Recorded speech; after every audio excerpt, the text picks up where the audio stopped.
Okay, this is the demo for how to play No-Tell Motel, or at least kind of a simplified version of that. For every phase of play, the prologue, the main story, and the epilogue, you're going to use a deck of standard playing cards divided into two decks. You've got your face cards, your jacks, queens, kings, and aces. These are the guests that populate your motel. And then you've got the number cards, the 2 through 10. These are actions, gossip, things about your guests, things they get up to, or things you hear about them that become relevant to your investigation into which one of them is a murderer. You don't necessarily need your jokers. They might come up in play. It's pretty rare, so just keep them nearby. So what happens is every night when you work the overnight, there are three shifts: the night shift, the graveyard, and the morning shift. Don't get too confused by the terminology. Think of it as 3 turns in a round, 3 phases of play every single night.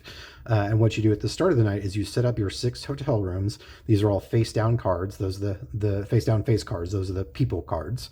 And then you roll die to determine who checks in, and as you go from shift to shift, who checks out, who checks in, the general movement of commerce in your motel. But for now, I'm going to say we were told to check in 4 guests. So I'm going to put these 4 down in the middle.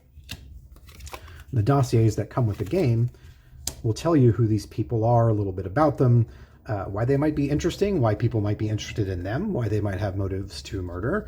It's all there. The big hook is there. Of course, you can create your own characters, but the game does come with a set of 16 total characters. Then, at the start of that shift, that turn, use the number cards to determine what they get up to and something to log in your book, essentially. So this is a club. Clubs, generally speaking, mean something strange, some kind of strange behavior they get up to, typically alone, but something noteworthy nonetheless from your point of view. They flip out and fight the vending machine. They climb up onto the roof to smoke and look lost. Something that is usually legal, but is outside of normal behavior enough for you to really take notice. Diamonds represent conflict of some kind between this guest and another one. The rules will tell you who it is they're fighting with. It might be one of their neighbors, or it might be you. But generally speaking, you lay that diamond like that and find out who they get in trouble with and whether you intervene. Hearts represent visitations. Your guest has a guest. So this is when you use that hidden face card to determine who comes by to see them. I say that it could be a random encounter, a chance encounter outside, a few words exchanged, and they both go on with their night, all the way up to a pretty intimate affair that lasts all night. Again, the specific value of the heart card will tell you what happens there. Finally, spades. This is the heart of your investigation. Spades represent gossip, rumors, fleeting eyewitness accounts of what this guest got up to that might tie them to the victim of the crime.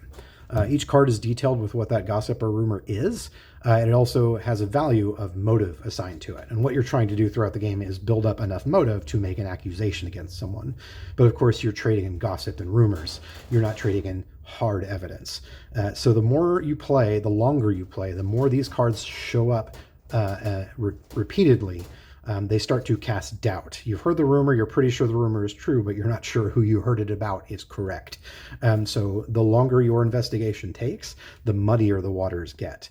Nonetheless, you want to be thorough, right? So this card will help you, or this suit will help you figure out, potentially, who committed the murder. Now, the prologue, where you determine who is killed and how, and the epilogue, where you determine the truth of your accusation and the consequences of that accusation for the person accused, for the motel, and for you, are slightly different, but build on this basic idea: your face cards, your number cards. And yeah, that's the gist of it. The rules for No-Tell Motel will kind of elaborate who all these guests are, all the different conflicts they get up to, the many, many, many endings that you can come to, and the very crucial distinction that you're not always going to be right, and that's going to have bad consequences for everyone. Anyway, let me know if you have any questions. Leave them in the comments. Boy.